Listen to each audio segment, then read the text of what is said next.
حمدا يوافي به نعمه ويكافي به مزيدا أشهد أن لا إله إلا الله وحده لا شريك له إقرارا به وتوحيدا أشهد أن محمدا عبده ورسوله صلى الله عليه وعلى آله وصحبه وسلم تسليما كثيرا أما بعد. Kaum muslimin dan muslimat jamaah maghrib rahimakumullahu jami'an. Alhamdulillah, pada malam hari ini kembali kita melanjutkan pelajaran kita dalam menyelesaikan kurikulum pada bidang tauhid, dan sekarang kita sudah di buku yang ke-7, yaitu membaca kitab Masailu al-Jahiliyah, masalah-masalah jahiliyah allati khalafa fiha Rasulullah sallallahu alaihi wasallam ahlul jahiliyah, yang diselisihi oleh Rasulullah sallallahu alaihi wasallam. Sekarang kita masuk di masalah yang ke 114, yaitu kitmanul haqqi ma'al ilmi bihi, menyembunyikan kebenaran padahal diketahui. Menyembunyikan kebenaran padahal mengetahui kebenaran tersebut. Ya, mengetahui kebenaran tersebut. Taib. Jadi ini termasuk dari masalah jahiliyah. Ya, artinya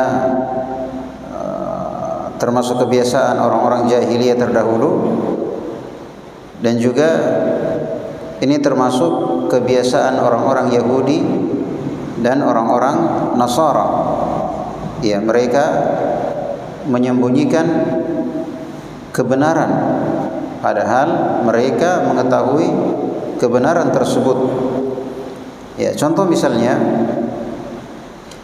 orang-orang Yahudi dan Nasara itu mengetahui kebenaran Nabi kita Muhammad sallallahu alaihi wasallam. Jadi bahkan Nabi kita Muhammad itu disebutkan dalam kitab Taurat dan kitab Injil. Bayangkannya, itu Nabi kita Muhammad, ciri-cirinya, sifat-sifatnya itu disebutkan dalam kitab Taurat dan kitab Injil. Jadi sebelum Nabi kita Muhammad diutus, itu sudah dikabarkan dalam kitab Taurat, dalam kitab Injil akan ada nanti seorang nabi, ciri-cirinya seperti ini. Ya. Tapi ternyata mereka menyembunyikan ayat-ayat yang ada dalam Taurat dan Injil, ya, tentang sifat-sifat Nabi kita Muhammad sallallahu alaihi wasallam. Makanya disebutkan di surah Al-Baqarah ayat 146, 147, alladzina atainahumul kitab ya'rifunahu kama ya'rifuna abna'ahum. Orang-orang yang kami berikan kitab, maksudnya ahli kitab Taurat, orang-orang Yahudi maupun Nasara, ya'rifunahu kama ya'rifuna abna'ahum. Mereka mengenal Nabi Muhammad seperti mengenal anak-anak mereka.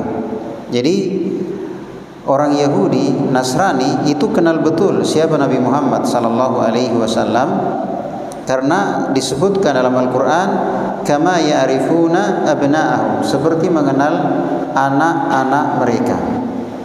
Ya. Wa inna fariqam minhum la yaktumuna al-haqqa wa hum ya'lamun. Dan ada segolongan dari mereka yang menyembunyikan kebenaran sedangkan mereka tahu. Ayat ini jelas ya. Mereka menyembunyikan kebenaran, diantaranya menyembunyikan ayat yang berkaitan tentang Nabi kita Muhammad sallallahu alaihi wasallam. Ya, kata Allah, al-haqqu mir rabbik, kebenaran dari Tuhanmu, fala takunanna minal mumtarin, maka janganlah kalian menjadi orang-orang yang ragu. Ayat ini diantaranya juga datang tentang masalah perubahan arah kiblat. Ya, masalah perubahan arah kiblat dari Baitul Maqdis Palestina ke Baitullah Ka'bah Masjid Al-Haram. Ya, mereka tahu itu. Ya, mereka tahu tentang perubahan kiblat. Ya, hanya saja mereka menyembunyikan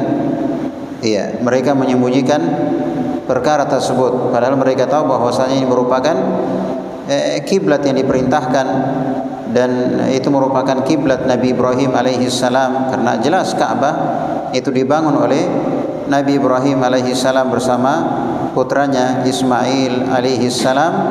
Coba lihat, tetapi mereka mengingkari perubahan arah kiblat. Mereka mengingkari perubahan arah kiblat. Artinya mereka menyembunyikan ilmu yang telah mereka ketahui. Taib.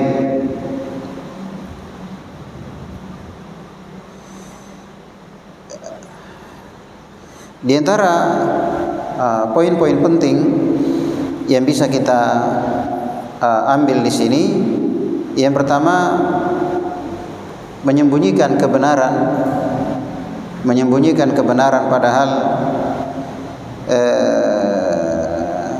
padahal ditahu kebenaran tersebut itu adalah sifat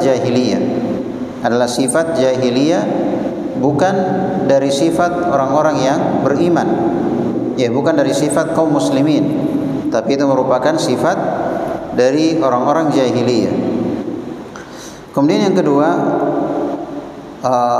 penyakit ini banyak terjadi di kalangan ahli kitab, ya, maksudnya di kalangan Yahudi dan orang-orang Nasara. Yang ketiga, mereka menyembunyikan kebenaran, ya, mereka mengetahui kebenaran karena mereka ahli kitab, mereka diturunkan kitab, ada Taurat, orang-orang Nasara ada Injil, diutus pada mereka Nabi Musa, orang-orang Nasara Nabi Isa. Artinya mereka ahli kitab, mereka tahu kitab, makanya disebut dengan ahli kitab, ya. Tapi mereka menyembunyikan kebenaran, ya, mereka menyembunyikan kebenaran dan mereka tidak menyampaikannya kepada manusia, ya. Dan kira-kira apa tujuannya? Kenapa mereka menyembunyikan kebenaran? Ya, apa kira-kira tujuannya? Bahkan sampai mereka merubah kitabnya. Makanya sekarang kan tidak ada Taurat yang asli, nggak ada Injil yang asli, semua sudah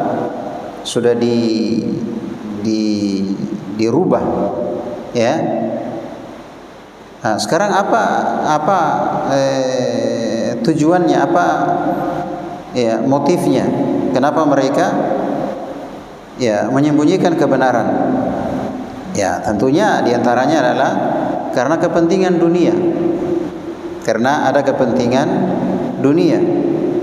Ya, juga takut hilang, ya, kedudukan, ya, atau juga mencari ridho manusia, ya, karena kalau menyampaikan kebenaran itu biasanya tidak disenangi oleh kebanyakan orang. Maka untuk menjaga kesenangan orang, untuk menjaga ridhonya manusia, ya, mending kebenaran disembunyikan. Ini diantara tujuan atau sebab kenapa mereka menyembunyikan kebenaran. Tentunya karena ada kepentingan dunia, ya, takut kehilangan kedudukan mereka, ya, takut kehilangan kedudukan mereka mencari ridho manusia. Dan penyimpangan terbesar, ya, adalah ketika mereka menyembunyikan sifat-sifat Nabi kita Muhammad sallallahu alaihi wasallam. Padahal tadi sudah kita bacakan ayatnya tentang sifat-sifat Nabi kita, itu disebutkan dalam kitab Taurat dan juga kitab Injil. Ya, sebenarnya disebutkan dalam Al-Qur'an, ya, ya'ti min ba'dihi ismuhu Ahmad, akan datang setelah Nabi Isa seorang nabi yang bernama Ahmad. Ini diantara nama Nabi kita sallallahu alaihi wasallam. Jadi tentang kedatangan Nabi itu disebutkan dalam Taurat, disebutkan dalam Injil, ya, tetapi mereka sembunyikan. Ya, mereka sembunyikan. Demikian pula perubahan arah kiblat, ya, akan terjadi perubahan arah kiblat nanti, ya, di masa Nabi kita Muhammad sallallahu alaihi wasallam, tapi mereka sembunyikan. Mereka tetap mempertahankan Masjid Al-Aqsa sebagai kiblat, padahal mereka sudah tahu bahwa di masa Nabi Muhammad kiblat akan diganti, yaitu mengarah ke arah Ka'bah, ya mengarah ke arah Ka'bah, tapi mereka sembunyikan perkara tersebut. Kemudian perbuatan ini, ya maksudnya menyembunyikan kebenaran, ini termasuk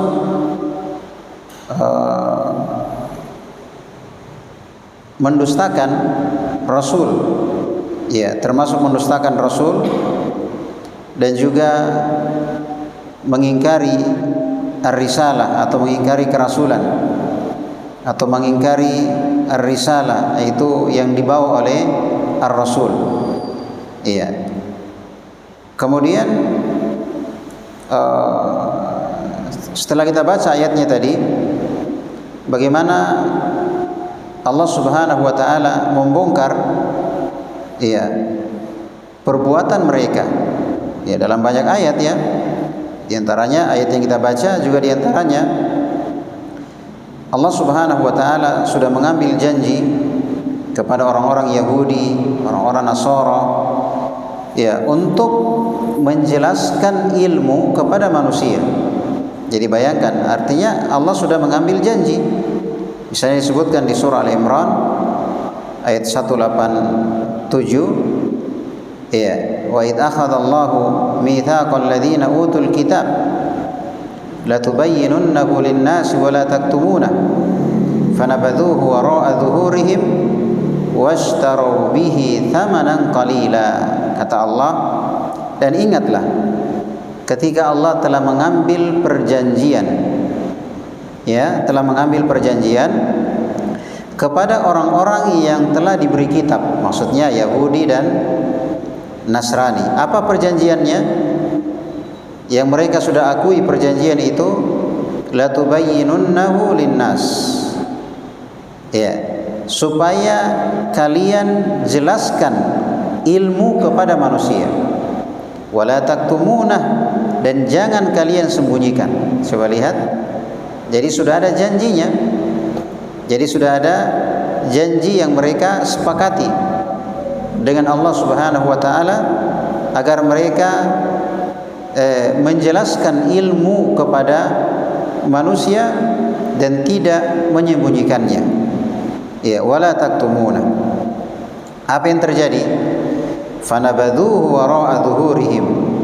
Ternyata ilmu itu mereka campakkan di belakang pundak atau punggung mereka. Maksudnya mereka tinggalkan, mereka ganti, mereka sembunyikan. Ya, washtaru bihi thamanan qalila, dan mereka membeli dengannya harga yang murah. Maksudnya mereka menyembunyikan ilmu, ya, mereka tidak menjelaskan ilmu kepada manusia. Ternyata tujuannya adalah dunia, ya, tujuannya adalah dunia, untuk mendapatkan pundi-pundi, ya, mendapatkan duit, ya kan, untuk supaya mereka disenangi oleh manusia, ya, supaya mereka tetap terjaga kedudukannya, ya. Dan juga Allah Subhanahu wa taala berfirman di surah Al-Baqarah ayat 159, ayat 159 dan 160, innal ladzina yaktumuna ma anzalna minal bayyinati wal huda. Sesungguhnya orang-orang yang menyembunyikan apa yang kami telah turunkan dari al-bayyinat, dari keterangan-keterangan, wal huda, dan petunjuk, min ba'di ma bayyannahu lin-nasi fil kitab, setelah kami jelaskan kepada manusia dalam Alkitab, ya. Ulaika yal'anuhumullah, maka mereka itu, maksudnya orang-orang yang menyembunyikan ilmu ini, tidak menjelaskan kepada manusia, ulaika yal'anuhumullah, mereka dilaknat oleh Allah. Ingat, kalau laknat itu menunjukkan dosa besar. Kalau ada kata laknat itu menunjukkan dosa besar. Artinya menyembunyikan ilmu, tidak menyampaikan kepada manusia, ya. Tentunya tadi karena kepentingan dunia, ya, kepentingan ekonomi, kepentingan kedudukan, kepentingan pendapatan, kepentingan, relasi, ya kan? Ulaika yal'anuhumullah, mereka dilaknat oleh Allah, wa yal'anuhumul la'inun, dan dilaknat oleh manusia. Illa alladzina tabu, kecuali orang yang bertobat. Ya, maksudnya dia bertobat dari perbuatannya ini, wa aslahu, ya, dan melakukan perbaikan, wa bayyanu, dan menjelaskan. Maksudnya orang yang bertobat dari perbuatan ini, dulunya dia sembunyikan kebenaran, dia tidak jelaskan kepada manusia. Ketika dia bertobat, tidak bisa dia hanya bertobat saja, tapi dia harus jelaskan. Ya, dulu saya sembunyikan, sekarang yang benarnya seperti ini. Ya, dia harus jelaskan. Faulaika atubu alaihim, mereka itu adalah orang-orang yang saya berikan tobat atas mereka. Wa ana tawwabur rahim, dan saya adalah at-tawwab, yang maha memberikan tobat lagi maha penyayang. Baik. Jadi perhatikan ayat ini ya. Jadi Allah Subhanahu wa taala membongkar bagaimana sifat dari orang-orang Yahudi, orang-orang Nasara, dan yang mengikutinya, di mana mereka menyembunyikan kebenaran padahal mereka sudah mengambil janji, ya, mengambil janji dengan Allah Azza wa Jalla untuk siap menyampaikan kebenaran dan tidak menyembunyikannya kepada manusia. Iya. Jadi surah Al-Baqarah ini yang telah kita bacakan tadi, ya, ini jelas artinya bukti bahwasanya mereka mengetahui kebenaran, namun mereka tetap menyembunyikan kebenaran tersebut. Maka ini merupakan sikap, yaitu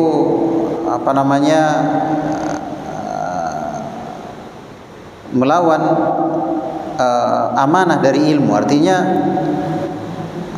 amanah dari ilmu itu adalah untuk disampaikan, ya, untuk dijelaskan. Maka kalau kita menyembunyikan ilmu, maka itu artinya kita melawan atau menyelisihi amanah yang telah kita terima. Iya. Kemudian ilmu itu ketika dia tidak diamalkan dan tidak disampaikan, maka itu akan menjadi hujjah, artinya menjadi bukti bagi kita pada hari kiamat. Maksudnya tidak bisa kita mengelak, tidak bisa kita menghindar, karena kita sudah tahu dan kita sembunyikan. Maka pada hari kiamat nanti itu menjadi bukti bagi kita terhadap kesalahan yang kita lakukan, karena kita terbukti sudah mengetahuinya, lantas kita sembunyikan. Iya, lantas kita sembunyikan. Artinya dari sini bahwasanya ilmu agama itu merupakan amanah yang kalau tidak kita sampaikan, yang tidak kita jelaskan, maka itu justru menjadi musibah bagi kita, ya, menjadi petaka bagi kita, menjadi sebab kita disiksa oleh Allah Subhanahu wa taala. Karena itu merupakan dosa besar, sebagaimana disebut dalam ayat tadi dengan kata laknat, ulaika yal'anuhumullah, mereka itu dilaknat oleh Allah Subhanahu wa taala. Menunjukkan bahwa kata laknat itu menunjukkan bahwa perbuatan itu adalah dosa besar. Taib. Selanjutnya masih berkaitan dengan bab ini. Jadi ahli kitab, di antara contohnya ahli kitab, mereka mengetahui arah kiblat. Ya. Artinya mereka sudah tahu bahwa arah kiblat ketika Nabi kita Muhammad sallallahu alaihi wasallam diutus, maka arah kiblat itu akan dipindahkan, itu dipindahkan ke arah Ka'bah. Jadi kalau kita baca sejarah, ketika Nabi hijrah ke Madinah sekitar 1 tahun 6 bulan, ya 1 tahun setengah, ya sekitar itulah. Jadi waktu sholat di Mekah sudah sholat ya, karena Nabi 13 tahun di Mekah, itu di tahun ke-11, 12, 13, ya 3 tahun di Mekah sudah sholat. Itu bukan menghadap Ka'bah, tapi menghadap Baitul Maqdis Palestina, ya Baitul Maqdis Palestina. Kalau kita sekarang di sebelah timur, ya sebelah timur. Sekarang kan kiblatnya kita di mana? Sebelah barat. Jadi dulu itu sholatnya sebelah timur. Kalau di sana sebelah utara. Kalau di Madinah sebelah utara. Iya. Kalau di Mekah berarti sebelah selatan. Iya.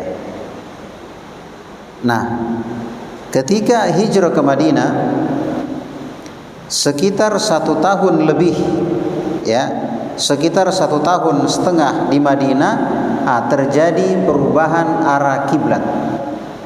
Ya, qad nara taqalluba wajhika fis sama falanwalliyannaka qiblatan tardaha fawalli wajhaka syatral masjidil haram. Iya. Kata Allah Subhanahu wa taala, sungguh kami telah melihat bagaimana doamu. Maksudnya Nabi Muhammad sering berdoa supaya dipindahkan arah kiblat. Karena kan kalau menghadap Palestina kan kiblatnya orang Yahudi. Sedangkan Islam itu disuruh untuk menyelisihi ahli kitab. Nabi enggak senang kalau berkiblat sama dengan kiblatnya orang Yahudi, orang Nasara, ya kan? Maka Nabi SAW sering berdoa supaya dipindahkan arah kiblat. Jadi dipindahkan arah kiblat. Ya, maka kata Allah Subhanahu wa taala, kami telah melihat bagaimana wajahmu selalu menghadap ke langit. Maksudnya kami telah melihat bagaimana engkau sering berdoa minta supaya dipindahkan arah kiblat. Ya. Kata Allah Subhanahu wa taala,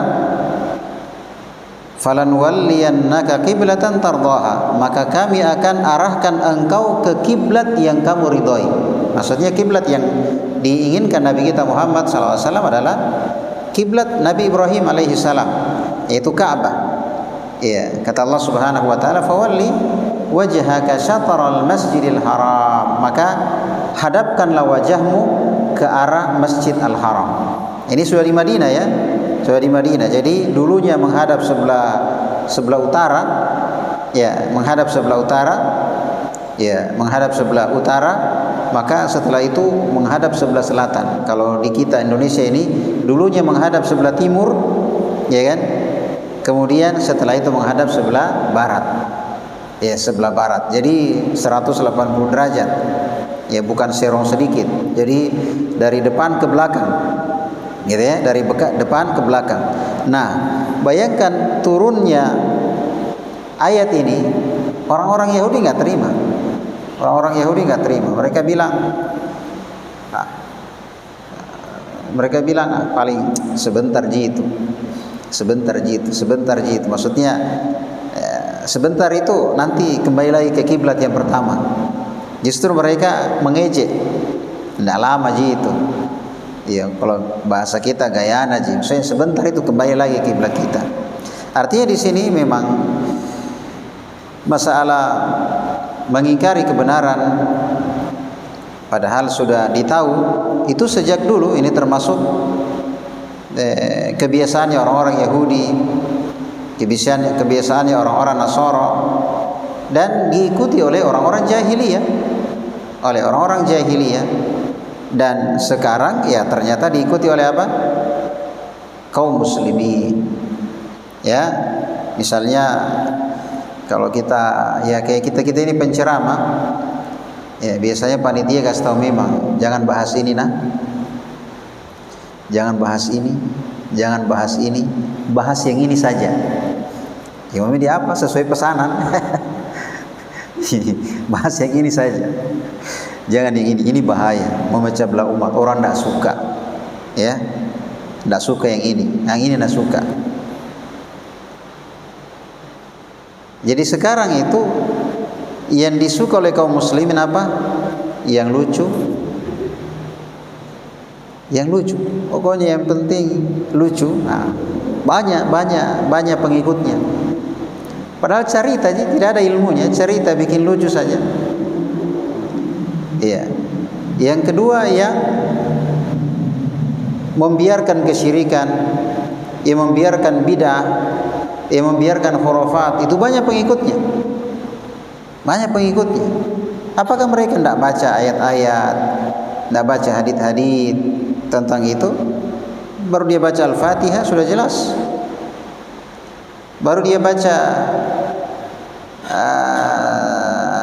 surah Al-Ikhlas, Qul huwallahu ahad, sudah jelas. Tapi kaum muslimin bilang ya selamat Natal misalnya. Maksudnya Tuhan yang tiga, kita Tuhan tak berapa? Satu. Tapi mengucapkan selamat ada Tuhan yang lain. Iya. Artinya di sini apakah ilmunya tidak ditahu? Ya, apakah ilmunya tidak ditahu? Jawabannya ditahu. Hanya banyak pertimbangan.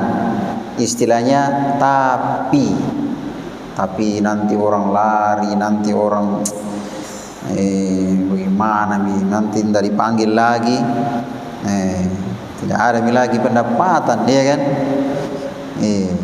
Lainnya misalnya ini kah, nanti kita tidak terkenal, biasanya disuka orang, dipuji orang, terkenal, banyak job, ya kan? Ini kalau dijelaskan barang-barang begini, tidak cocok ini, ya kan? Ya. Jadi maksudnya, jadi seakan-akan penulis ini kayak menyinggung kita. Padahal ini sebenarnya beliau menulis masalahnya di masa beliau. Ya, di masa beliau istilahnya lihat apa yang terjadi tengah masyarakatnya, dia dapati seperti ini. Tapi ternyata setiap masalah yang beliau tulis itu seakan-akan ya kayak menyinggung kita, karena setiap masalah yang disebutkan ini ya miseng, ya kan, maksudnya kena. Padahal ini lama, beliau sudah lama tulis, dan itu beliau fokus pada apa yang terjadi di masanya, di masa penulis rahimahullahu taala. Iya. Jadi ternyata masalah menyembunyikan kebenaran itu juga terjadi di tengah kaum muslimin. Dan ingat, ini merupakan kebiasaan orang-orang Yahudi, kebiasaan orang-orang Nasara, kebiasaan orang-orang jahiliyah, dan ini merupakan dosa besar. Ini merupakan dosa besar, yaitu menyembunyikan kebenaran. Taib. Jadi jangan sampai ada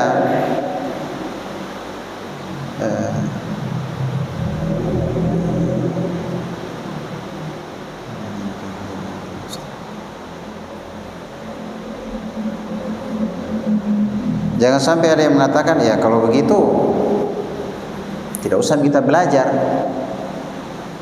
karena kalau kita belajar nanti ditahu. Kalau ditahu berarti harus disampaikan, tidak boleh disembunyikan. Kalau begitu jangan belajar supaya nggak ditahu, supaya aman. Nah, bagaimana kalau begitu? Karena ada alasannya orang seperti itu. Jadi pernah saya dapati, nah pernah belajar, bahaya kalau saya belajar nanti saya tahu. Kalau saya tahu, maksudnya serba salah kak. Iya, serba salah kak. Artinya berarti saya harus amalkan, saya harus sampaikan. Kalau saya tidak tahu kan, kalau misalnya saya kerjakan yang salah kan tidak pusing, ya kan? Iya, apalagi bilang menyampaikan, saya mau sampaikan apa? Nanti aku tahu, ya kan? Iya. Jawabannya, kalau istilah kita itu maju kena, mundur kena.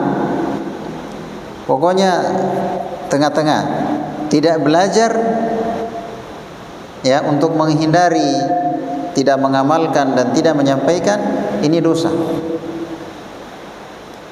Belajar tidak mengamalkan, tidak menyampaikan juga ini dosa.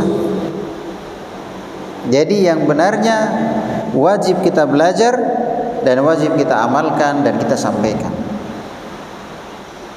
Kalau tidak kita pakai ini, berarti kita kena. Ya, kita kena. Adapun yang tidak belajar, Allah Subhanahu wa taala berfirman, "Innal ladzina kadzdzabu bi ayatina wastakbaru anha la tufattahu lahum abwabus sama wa la yadkhuluna al-jannata hatta yalijal jamalu fi sammil khiyat." Sesungguhnya orang-orang yang kadzdzabu bi ayatina, mendustakan ayat-ayat kami, pokoknya jam bahaya, malas saya, dia dustakan. Wastakbaru anha, dan dia sombong terhadapnya, maksudnya cuek, nggak urus, ya, nggak urus, nggak mau belajar. Pokoknya apa kata Allah? La tufattahu lahum abwabus sama. Orang-orang seperti ini tidak akan dibukakan pintu langit. Wala yadkhulunal jannah, dan tidak akan masuk surga. Hatta yalijal jamal fi samil khiyat, sampai onta masuk ke lubang jarum.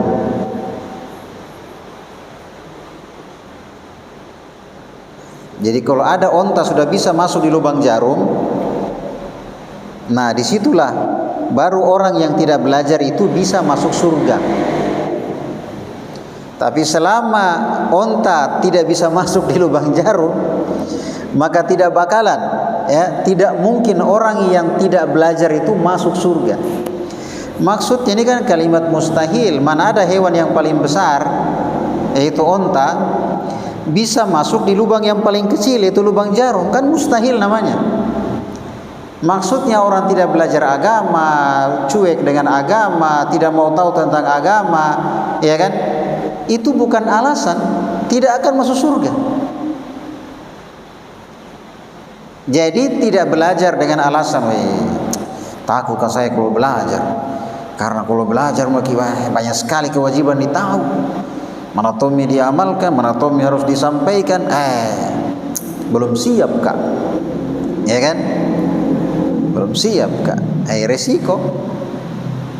Tidak ada alasan nanti di hadapan Allah Subhanahu wa taala dengan kita mengatakan, dengan kita mengatakan, ya Allah, minta maaf ke ini ya Allah karena tidak kutahui. Tidak kutahu kodong. Minta maaf kodong, tidak kutahu. Tidak ada alasan. Kenapa tidak ada alasan? Karena sebab untuk tahu ada nih. Sudah diutus Rasul, sudah diturunkan kitab, sudah tersebar, apalagi sekarang sudah tersebar di televisi, media sosial, buku-buku, sekolah-sekolah, ceramah-ceramah, masjid-masjid, ta'lim-ta'lim, tabligh apa, pokoknya tersebar. Baru bilang tidak tahu, tidak diterima. Bukan tidak ditahu, memang tidak mau. Bukan tidak ditahu, memang tidak mau tahu. Karena kalau berita hari ini pesawat jatuh, nah iseng-iseng. Iya. Tapi kalau masalah agama tidak ada tahu. Apa yang terjadi hari ini, berita apa, iya kan? Nggak tahu semua. Iya. Sedangkan agama tidak ada tahu. Bahkan perkara-perkara yang prinsip berkaitan dengan tauhid, berkaitan dengan syirik, berkaitan dengan mengikuti Nabi, berkaitan dengan bidah, dia nggak paham. Padahal perkara yang sangat jelas. Perkara yang sangat jelas. Berarti bukan masalah tidak tahu, memang dia tidak mau tahu. Jadi nggak ada alasan. Seandainya dia hidup di masa fatrah, maksudnya antara Nabi Isa dengan Nabi Muhammad, itu kan ada masa ya, ada masa di mana ketika itu agama sudah rusak, belum juga diutus Nabi kita Muhammad, itu kan, itu namanya masa fatrah. Mau belajar sama siapa? Tapi sekarang bilang tidak tahu. Iya. Itu mustahil. Itu mustahil. Iya. Jadi ini ya, jadi tidak belajar karena takut nanti wajib mengamalkan, nanti wajib menyampaikan dengan alasan belum siap. Ini juga salah. Belajar juga tidak bisa mengamalkan, tidak menyampaikan, ini juga salah. Ya, yang benarnya apa tadi? Wajib kita belajar dan wajib kita amalkan dan kita sampaikan. Ya, kapan kita menyembunyikan ilmu, maka ini adalah kebiasaan orang-orang Yahudi, orang-orang Nasara dan orang-orang jahiliyah. Ya, orang-orang jahiliyah, dan ini merupakan dosa besar.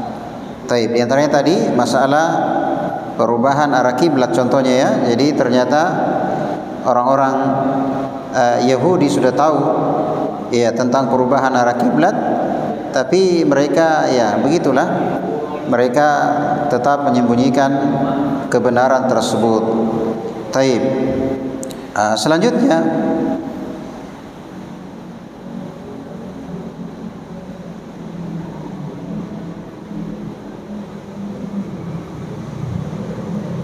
mereka mengingkari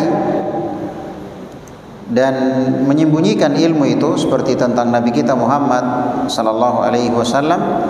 Disebutkan tadi mereka tahu tentang Nabi kita seperti mereka kenal anaknya. Kalau orang tua terhadap anaknya, nak kenal anaknya, nak kenal sedikit atau nak kenal sekali.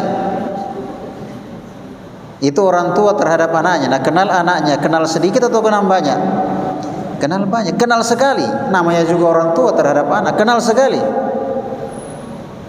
Jadi tentang Nabi kita Muhammad, ahli kitab itu tahu betul siapa Nabi kita Muhammad SAW, tahu betul. Makanya kalau kita baca sejarah, kenapa itu orang-orang Ansor, jadi ini luar biasanya ya. Kalau Nabi waktu di Mekah kan setengah mati berdakwah, 13 tahun itu tambah parah. Sampai Nabi itu mau dibunuh. Sudah dilakukan berbagai cara, kemudian disebarkan ya orang-orang informasi bahwa siapa yang bisa menangkap Nabi Muhammad dalam keadaan hidup maupun mati akan dibayar mahal. Akhirnya Nabi malam itu ke rumahnya Abu Bakar, kemudian ke Gua Hira, kemudian lanjut ke Madinah dipimpin oleh penunjuk jalan, bersembunyi. Tapi herannya justru di Madinah, belum lagi Nabi tiba di Madinah, maksudnya lama, beberapa tahun sebelum Nabi sampai di Madinah, Islam sudah tersebar di Madinah. Kok bisa? Nabi belum di Madinah, beberapa tahun Nabi belum di Madinah, Islam sudah tersebar. Yang jadi pertanyaan, dari mana ini orang-orang Madinah tahu tentang Nabi Muhammad? Nah, Nabi Muhammad kan di Mekah. Nah, jawabannya apa? Mereka tahu ciri, jadi musim haji itu kan, kalau haji itu kan sejak masa Nabi Ibrahim kan sudah ada memang. Iya, jadi tiap tahun itu orang Madinah, orang Ansor, orang Madinah itu ke Mekah melaksanakan ibadah haji. Nah, di antara target mereka adalah mau ketemu orang yang ciri-cirinya seperti ini, maksudnya Nabi Muhammad. Dari mana mereka tahu? Di Madinah kan banyak orang Yahudi. Di Madinah itu ada Bani Quraidah, ada Bani An-Nadhir, ada Bani Qainuqa. Itu semuanya kampung-kampung Yahudi. Mereka sering bercerita tentang Nabi, akan datang seorang Nabi, ciri-cirinya begini. Ya, mereka akan senang kalau datang Nabi itu, ya kan? Tapi ternyata setelah datang Nabi itu mereka ingkari, ya kan? Mereka dustakan. Nah, justru orang-orang Madinah yang dengar-dengar cerita ini, nah justru mereka mendapatkan hidayah. Justru mereka yang terima tentang Nabi kita sallallahu alaihi wasallam. Jadi ketika mereka ke Mekah dan bertemu dengan Nabi Shallallahu Alaihi Wasallam. Makanya ada bayat al-Aqabah, ada bayat Aqabah yang pertama, ada bayat Aqabah yang kedua. Di situ mereka memeluk Islam, di situ mereka mendapatkan ilmu dari Nabi Shallallahu Alaihi Wasallam. Mereka memeluk Islam dan mereka kembali ke Madinah menyebarkan Islam. Jadi intinya ketika Nabi Muhammad datang ke Madinah, dalam keadaan Madinah rumah-rumah sudah pada masuk Islam. Ya, penduduk rumah ya sudah pada masuk Islam. Tapi coba lihat, justru orang-orang Yahudi yang sudah tahu tentang Nabi kita Muhammad sallallahu alaihi wasallam, yang dulu sebelum Nabi Muhammad diutus mereka bilang kepada masyarakat Madinah, kalau datang Nabi ini, kalau diutus Nabi ini, kami akan bersamanya, kami akan jihad bersamanya, kami akan membela agama Allah bersamanya. Tapi ternyata setelah diutus mereka mendustakan hal tersebut. Taib. Jadi di sini menjelaskan kepada kita bagaimana keadaan orang-orang Yahudi, keadaan orang-orang Nasara, dan juga keadaan orang-orang jahiliyah. Ya, keadaan orang-orang jahiliyah. Taib. Baik, waktu sisa 3 menit, kita simpulkan saja. Iya. Jadi menyampaikan ilmu kepada manusia ini merupakan kewajiban. Iya, ini merupakan kewajiban, dan sudah kita jelaskan tadi bahwa biasanya orang yang menyembunyikan ilmu itu karena ya urusan dunia, seperti urusan harta, urusan jabatan, urusan ketenaran, ya, keridhaan manusia, ya, biasanya hal-hal yang seperti itu. Iya.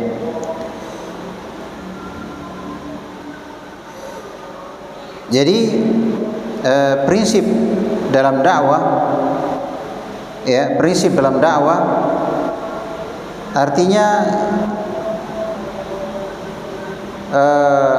hendaknya kita takut hanya kepada Allah Subhanahu wa taala. Artinya jangan takut kita sampaikan kebenaran, nanti kita ditinggalkan orang, nanti kita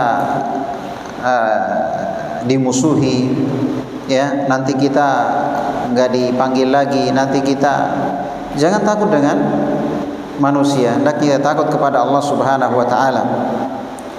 Yang kedua, jangan mencari ridho manusia, hendaknya kita mencari ridho Allah Subhanahu wa taala. Ya, karena kalau kita ikuti maunya orang, ya berarti kita konsekuensinya harus menyembunyikan kebenaran, karena itu yang disuka oleh banyak orang. Iya, karena yang suka pembahasan tauhid, yang suka pembahasan sunnah itu segelintir orang, Ji. Yang tidak suka itu yang lebih banyak, yang mau bahas-bahas itu, ya kan? Kalau masih mau dipanggil di sini, jangan mau bahas itu, cari yang lain. Iya.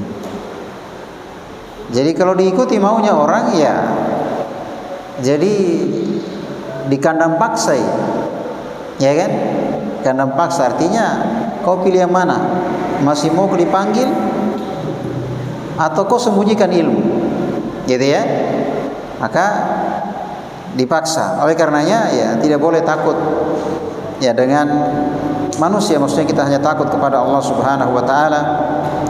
Yang kedua, tidak boleh mencari ridho manusia, tapi kita mencari ridho Allah Subhanahu wa taala.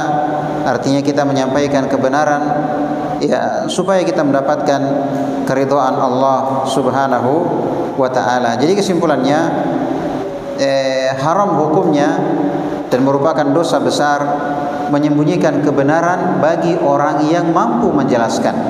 Ya, bagi orang yang mampu menjelaskan. Siapa yang mampu menjelaskan, maka hendaknya dia ya jelaskan.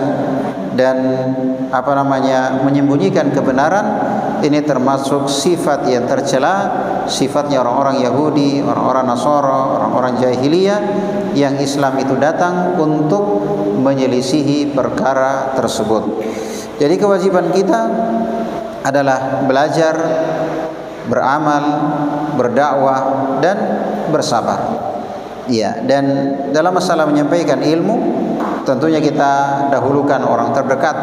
Ya, tentunya diri kita, istri kita, anak-anak kita, orang tua kita, saudara kita, keluarga kita, dan demikian seterusnya. Ya, demikian seterusnya. Dan menyampaikan ilmu itu bertahap. Kita mulai dari yang paling wajib berkaitan dengan tauhid, syirik, berkaitan dengan bagaimana sholat, ya kan, bagaimana cara wudu, bagaimana cara sholat, dijelaskan kepada mereka. Ya, kalau misalnya kita istilahnya bisa kondisikan mereka bisa belajar, apakah didatangkan orang yang bisa menjelaskan sehingga mereka bisa mendapatkan ilmu, ya mungkin kita lakukan cara seperti itu. Artinya kalau kita nggak bisa secara langsung dan kita punya kenalan yang bisa menjelaskannya, ya bisa kita pakai ya jasa orang yang berilmu untuk menjelaskan ilmu tersebut. Menjelas kewajiban kita adalah ya belajar, beramal, berdakwah atau menyampaikan ilmu dan bersabar hingga menghadap Allah Subhanahu wa taala. Dan menyembunyikan ilmu ini termasuk ciri dari orang-orang jahiliyah, dan sebelum itu ciri dari orang-orang Yahudi dan Nasrani. Baik, sekali itu ya apa yang bisa kita jelaskan pada kesempatan malam hari ini. Semoga apa yang kita dengarkan bermanfaat bagi kita semua. Subhanakallah bihamdik, asyhadu an la ilaha illa anta, astaghfiruka wa atubu ilaik. Assalamualaikum warahmatullahi wabarakatuh.